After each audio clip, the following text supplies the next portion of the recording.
virtual kode 2.3 coaching untuk supervisi akademik. Perkenalkan, saya Mariati berperan sebagai observer, Ibu Rian Salmasari berperan sebagai coach, dan Bapak Surya Nugraha Sandi sebagai coaching. Salam Bunga. Gimana kabarnya ini? Alhamdulillah baik. Alhamdulillah. Ibu Rian meminta saya untuk melakukan observasi nanti pada proses coaching. Iya benar sekali. Baik Ibu. Ibu sebentar Ibu akan melakukan coaching. Coachingnya siapa ya? Coachingnya itu Pak Surya. Oh, Pak Surya. Iya. Ibu kira-kira kompetensi mana yang perlu saya bantu untuk dikembangkan? Iya, Bunga. Saya ingin sebentar ini ketika proses coaching saya bersama Pak Surya, saya ingin Ibu itu bisa membimbing saya bagaimana nanti saya mampu untuk mendengarkan dengan aktif, kemudian kesadaran penuh dan juga kompetensi untuk menjawab pertanyaan yang berbobot. Jadi tiga kompetensi itu Ibu akan kembangkan ya Bu ya? Iya, tapi yang lebih saya titik beratkan ini yang dua kompetensi itu. Ya. Yang mana itu? Ya, yang kedua yang dua ini itu yang mendengarkan dengan aktif dan membuat atau mengajukan pertanyaan yang berbobot. Oke, jadi dua Bu ya. Jadi kompetensi yang Ibu akan kembangkan itu adalah mendengar dengan aktif dan membuat pertanyaan yang berbobot. Itu Bu ya. Terus bagian mana sih Bu yang ingin Ibu saya amati? Saya ingin Ibu mengamati bagaimana cara saya mengajukan pertanyaan itu berdasarkan apa yang saya dengar. Karena saya masih kadang-kadang bilang fokus ketika mendengarkan orang yang sedang berbicara, itu kadang-kadang saya belum fokus. Mungkin Ibu bisa mengamati bagian itu. Kemudian bagaimana cara saya memberikan pertanyaan yang berbobot pada coach saya nanti. Sehingga saya bisa menggali potensi diri dari coaching yang saya coaching sebentar. Oh iya.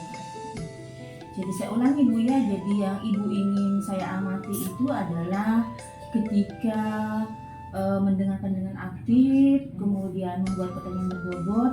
Karena pada saat mendengarkan di sesi mendengarkan dengan aktif itu biasanya Ibu hilang fokus ya. Iya benar.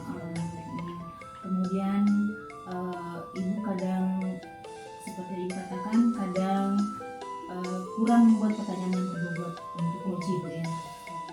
Ya baik Ibu. Nah Ibu, bagaimana sih penilaian diri Ibu terhadap apa yang akan kita kembangkan? Penilaian diri saya terhadap kompetensi ini, kalau untuk kesadaran penuh, alhamdulillah saya nilai diri saya itu mampu, insyaallah. Saya mampu untuk fokus ketika orang sedang berbicara. Hanya untuk di kompetensi mendengarkan dengan aktif, saya itu kadang-kadang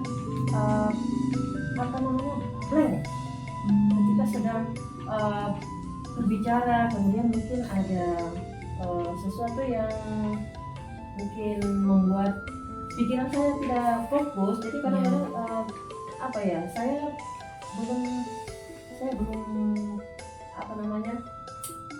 saya belum jago untuk di kompetensi ini Bu.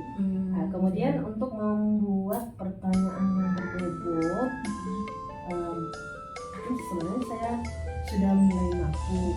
Ya, saya masih kurang. Jadi saya ingin bagaimana caranya Ibu mengerti saya dan mungkin bisa ditemukan solusi untuk itu supaya saya bisa meningkatkan kompetensi ini ke depannya. Ya begitu Bu. Oh iya, baik Ibu ya. Jadi itu harapan-harapan ibu dan penilaian tentang diri ibu sendiri biasanya dalam saat melakukan coaching Bu ya. Iya. Nah ibu, apa sih harapan ibu dari observasi yang kita lakukan ini? Harapan saya mudah-mudahan setelah observasi ini, ketika saya meng-coaching Pak Surya sebesar Iya. mudah-mudahan saya mampu untuk melakukan ketiga kompetensi ini. Ya. Nah ibu, apa yang ibu sudah ungkapkan tadi, saya sudah bisa menggarisbawahi bahwa ada beberapa kompetensi yang ibu ingin kembangkan. Kemudian yang pertama itu adalah mendengarkan dengan aktif dan membuat pertanyaan bobot, dan itu pula yang ibu harapkan yang bisa saya amati. Iya, benar. Kemudian karena ibu merasa bahwa di bagian ini ibu masih ada kekurangan Iya. Bu, ya. Oke, baik ibu, terima kasih atas waktunya. Selamat melakukan coaching dengan Pak Surya. Mudah-mudahan berjalan dengan lancar ya. Amin. Dan nanti sebentar setelah proses coaching, insya Allah kita ketemu kembali. Iya. Baik ibu, terima kasih. Assalamualaikum.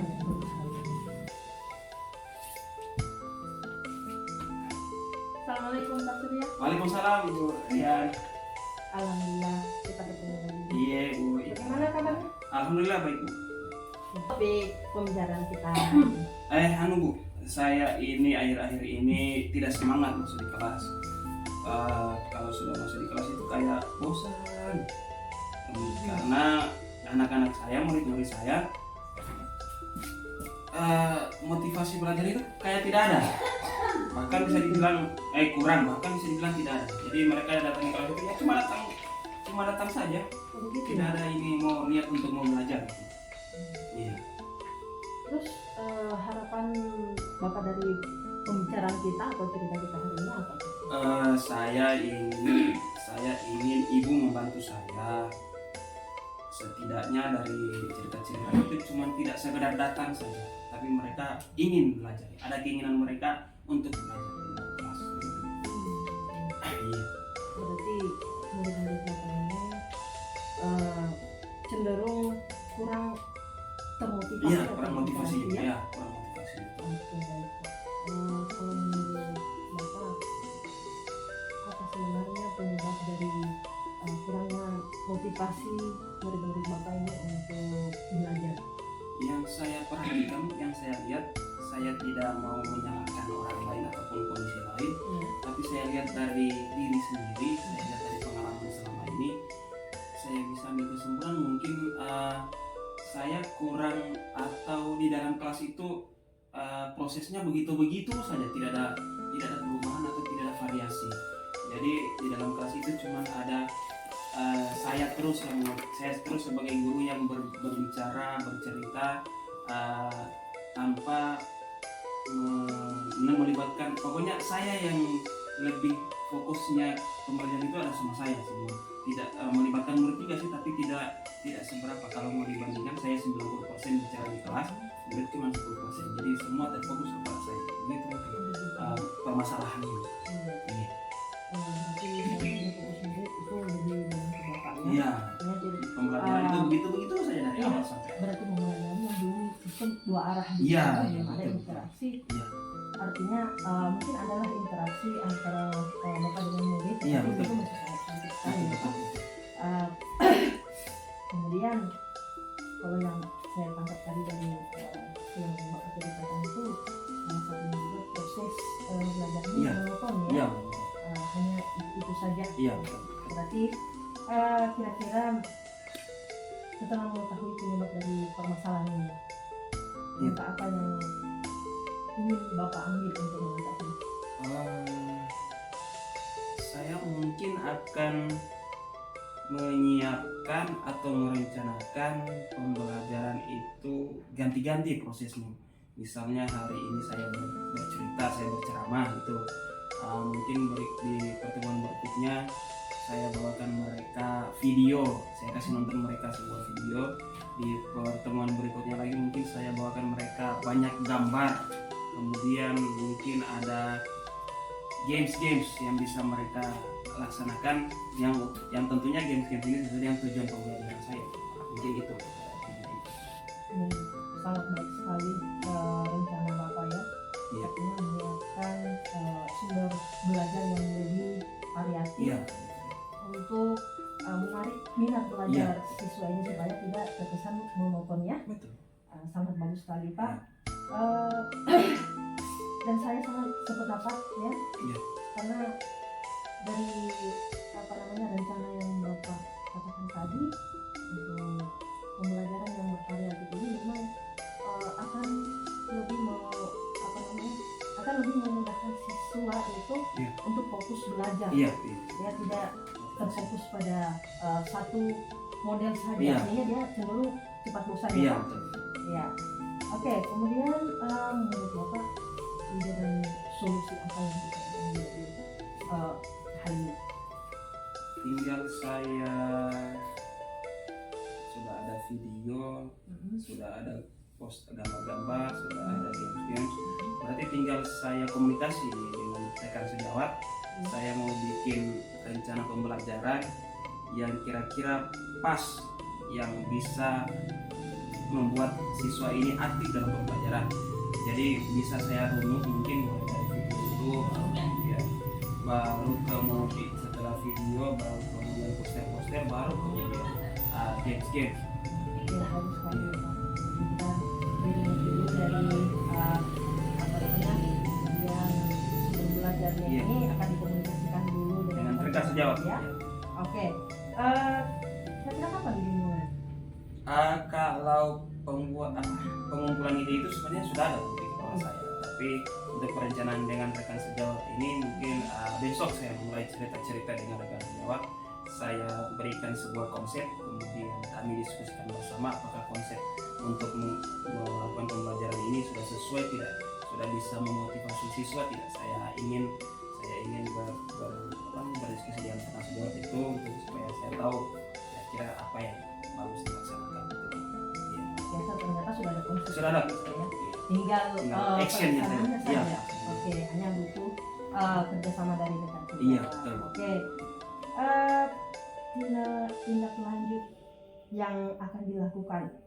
Iya, Terus, sudah pasti setelah misalnya melakukan rencana dari pembelajaran tadi, tinggal saya action dalam kelas. Kemudian pada saat action itu ada entah itu mungkin kepala sekolah atau mungkin rekan sejawat tadi, siapa saja datang melihat saya di dalam kelas, kemudian melihat secara langsung dengan metode pembelajaran saya, dengan banyaknya materi yang saya bawa, banyaknya variasi materi yang saya bawakan di dalam kelas, apakah murid-murid saya ini masih cuman duduk diam saja atau sudah ada interaksi dari mereka, atau sudah ada niatan belajar, niat atau motivasi untuk belajar dari mereka. Jadi nanti akan dilihat, akan dibantu oleh kepala sekolah atau rekan sejawat saya dalam hal melihat untuk motivasi belajar murid ini.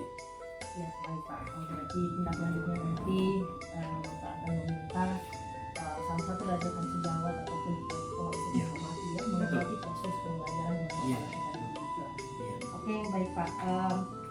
Kalau ukuran keberhasilan dari ide atau solusi yang Bapak rencanakan ini, menurut Bapak itu seperti apa? Ukurannya seperti apa? Iya, nantinya setelah kalau motivasi belajar murid ini sudah ada, berarti nantinya tidak ada lagi paksaan mereka untuk ada hadir di kelas. Contohnya misalnya saat belum masuk saat jam pelajaran saya itu, mereka murid sudah ada duluan dalam kelas, tidak ada lagi yang terlambat masuk dalam kelas. Kemudian ketika misalnya proses pembelajaran, tidak ada lagi itu murid yang topang-topang lagu menghayal sampai pikirannya kayak kosong gitu, dan tidak ada lagi murid yang bermain di dalam kelas di belakang, utamanya itu yang bangku belakang. Itu keberhasilan ukuran yang saya bayangkan saya berhasil meningkatkan motivasi itu seperti itu. Untuk ide solusinya ya, ukuran keberhasilannya ya, mudah-mudahan ini bisa berhasil ke depannya Insya agar nanti murid-muridnya Surya itu bisa lebih aktif. Iya. Mereka sudah lebih dulu sudah berada di dalam kelas ya untuk menerima pelajaran. Mereka lebih peka dalam menerima mungkin pertanyaan Iya, betul. pertanyaan dari Pak Surya. Iya. Artinya respon mereka lebih baik dari Baik. sebelumnya ya. Kemudian kalau boleh tahu komitmen apa yang Bapak bisa terapkan nanti untuk Iya, permasalahan? yang jelasnya misalnya nanti motivasinya siswa ini sudah mulai kelihatan, saya ingin kepala sekolah ataupun rekan sejawat tadi selalu menilai saya. Pokoknya di setiap pembelajaran yang saya lakukan harus kedengaran murid lebih aktif daripada guru di dalam kelas. Itu akan terus saya lakukan, akan terus saya kembangkan sehingga nanti motivasi ini bisa menjalar ke semua kelas di sekolah saya dan bisa membudaya. Artinya tidak ada lagi paksaan ketika murid-murid ingin belajar di kelas. Oke. Berarti komitmennya itu ingin membudayakan Iya, ya. Bagaimana melalui motivasi belajar ini siswa bisa membudayakan Iya. hal-hal yang Iya, gitu ya. Berarti dalam menjalankan komitmen ini kira-kira siapa saja yang bisa dibantu? Sudah saya sebut-sebut tadi, kepala sekolah dan rekan sejawat saya pasti akan saya libatkan. Selain dari mereka apa ada pihak lain lagi yang menurut Bapak bisa dilibatkan? Murid sih sebagai objek, tapi kan mereka tidak usah diberitahu akan diberikan treatment, jadi mereka natural saja Pak. Murid natural saja melakukan belajar seperti biasanya karena mereka yang akan dinilai nanti. Jangan sampai nanti mereka pura-pura sudah mengerti, pura-pura aktif padahal tidak sama sekali. Oh, begitu. Jadi saya fokusnya ke meminta bantuan ke kepala sekolah dan rekan sejawat. Oke. Ya, dari bincang-bincang kita ini, jadi saya bisa mengangkat satu ide atau kesimpulan yang bisa kita ambil dari hasil bincang-bincang kita ini. Nanti kedepannya Pak Surya dengan misalnya yang motivasi belajar siswanya yang masih kurang ini, itu akan membuat perencanaan untuk membuat beberapa sumber belajar yang lebih variatif agar siswa nanti bagaimana bisa fokus dalam belajar, tidak hanya terfokus kepada Bapak saja sebagai satu-satunya sumber belajar, tetapi juga bisa memandang sumber belajar yang lain sehingga mereka bisa mungkin cara berpikir mereka atau pola pikir mereka lebih berkembang. Oke, sebenarnya saya masih ingin bercerita lagi dengan Pak Surya. Saya sangat terkesan ya. Tapi karena waktu yang membatasi kita, mudah-mudahan apa yang sudah Bapak rencanakan ke depan itu bisa berjalan dengan lancar ya. Dan jangan lupa kalau misalnya ada sesuatu yang ingin dibicarakan, mungkin kita bisa mengambil waktu lain untuk bisa ketemu. Oke, terima kasih Pak Surya. Alhamdulillah Bu Rian, kita ketemu kembali Bu Rian. Iya, alhamdulillah. Bagaimana perasaannya sudah melakukan coaching tadi Bu dengan Pak Surya? Alhamdulillah saya merasa senang sekali ya, karena saya bisa mengaplikasikan apa pemberian coachingnya, berarti menggunakan yang aktif, kemudian menggunakan pertemuan berbobot dan presensinya ya. Pokoknya saya merasa terkesan dengan proses coaching tadi. Oke, alhamdulillah Bu ya. Iya. Apa sih yang membuat Ibu menilai bahwa Ibu sudah bisa melakukan kompetensi atau mengembangkan potensi yang Ibu sudah sebutkan? Saya yang pertama ya, itu untuk kesadaran penuh. Alhamdulillah saya merasa sudah mampu untuk bisa berinteraksi, untuk bisa mendengarkan apa yang disampaikan, untuk bisa memahami perasaan coach tadi, hal ini Pak Surya. Nah, ketika mendengarkan masalahnya, ya, saya seakan-akan terlibat dalam masalah itu. Saya seakan-akan merasa seperti merasakan apa yang dia rasakan. Kemudian saya berusaha untuk menjadi pendengar aktif apa yang dia sampaikan. Saya bisa menangkap apa yang dia sampaikan tadi. Dari hal itu kemudian saya mencoba untuk membuat pertanyaan yang berbobot untuk menggali potensi dia, kemudian menemukan masalah dari menemukan solusi dari masalah yang dia hadapi tadi. Baik Ibu, boleh saya menyampaikan hasil pengamatan saya tadi? Boleh sekali. Silakan. Baik, terima Itu kasih. yang saya harapkan. Iya, baik, terima kasih Bu ya. Dari proses coaching yang dilaksanakan tadi Ibu, saya menulis beberapa. Yang pertama itu tadi Ibu ungkapkan di observasi itu Ibu belum mampu menggunakan kompetensi mendengar aktif ya. Kemudian pertanyaan berbobot. Tapi alhamdulillah Bu, pada saat Ibu coaching tadi Bu, jadi coach tadi kayaknya kedua hal tersebut itu sudah nampak. Sudah ada progres yang Iya, sudah nampak. Kemudian proses percakapannya juga tadi pada saat coaching itu sudah sesuai dengan alkitab ya. Sudah nampak ada tujuan, ada identifikasi masalah, kemudian ada rencana aksi dan ada tanggung jawab. Semuanya sudah nampak. Jadi apa yang Ibu harapkan dari saya, apa yang Ibu inginkan saya nilai pada saat proses coaching itu sudah nampak. Kemudian Ibu,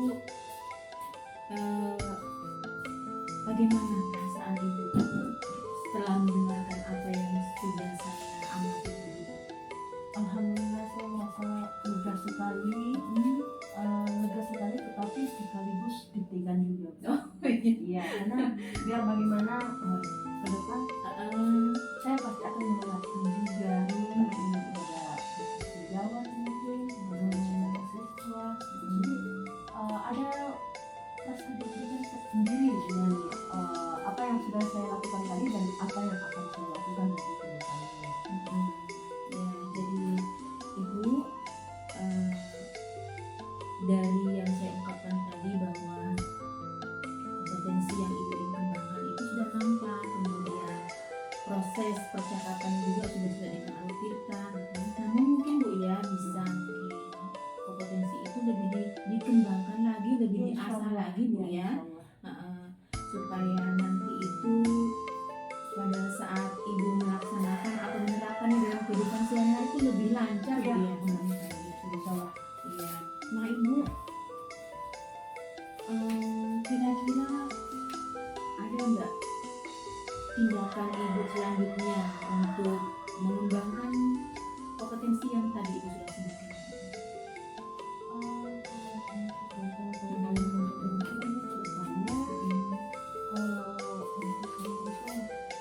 Mungkin harus lebih banyak berlatih ya, Oh iya. karena semua itu kalau kita tidak melakukan terus menerus, kita tidak latih, tidak dibiasakan, itu akan tetap tidak ada progres atau malah kita akan cenderung lupa nantinya. Sehingga ini mungkin bisa kita terapkan dalam kehidupan sehari-hari seperti tadi. Ya mungkin melalui kegiatan inilah kita bisa membiasakannya untuk bisa lebih mengasah lagi kompetensi itu. Alhamdulillah Ibu, sepertinya Ibu sudah mampu nih membayangkan apa yang akan Ibu lakukan untuk meningkatkan kompetensi yang masih kurang tadi Bu ya. Kira-kira Bu nih kapan Ibu akan melaksanakan rencana tindakan Ibu tadi, kemudian di mana, terus siapa yang bisa membantu Ibu? Untuk kedepannya saya akan mencoba untuk menerapkan mungkin kepada sejawat, kepada siswa, murid-murid di kelas, ya ataupun mungkin bukan dari dari lingkungan sekolah ini, mungkin dalam lingkungan keluarga juga sebenarnya ini tidak tepat lagi ya. Sebenarnya yang bisa membantu mungkin kita butuh kolaborasi dengan rekan-rekan di sekolah, ya, rekan guru di sekolah, kemudian bersama kepala sekolah juga, dan mungkin siswa dalam hal ini ketika pembelajaran kita di kelas, menerapkan pembelajaran di kelas itu bisa kita terapkan ketika ada siswa yang mengalami masalah. Iya, baik Ibu. Dari percakapan kita ini, alhamdulillah Ibu. Jadi saya bisa menyimpulkan Bu ya, bahwa tantangan yang Ibu ungkapkan tadi itu alhamdulillah sudah bisa Ibu tangani. Kemudian tadi Ibu sudah mengatakan juga insya Allah dalam waktu dekat Ibu akan menerapkannya dalam kehidupan sehari-hari Bu ya, dengan berkolaborasi dengan teman sejawat dan pihak-pihak lain Bu ya. Ya baik Ibu, karena kita terbatas dengan waktu, saya juga ada kegiatan lain. Insya Allah nanti kedepannya kita adakan lagi bincang-bincang Bu ya. Terima kasih banyak Ibu.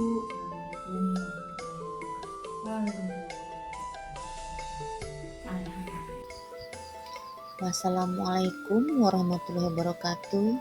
Terima kasih.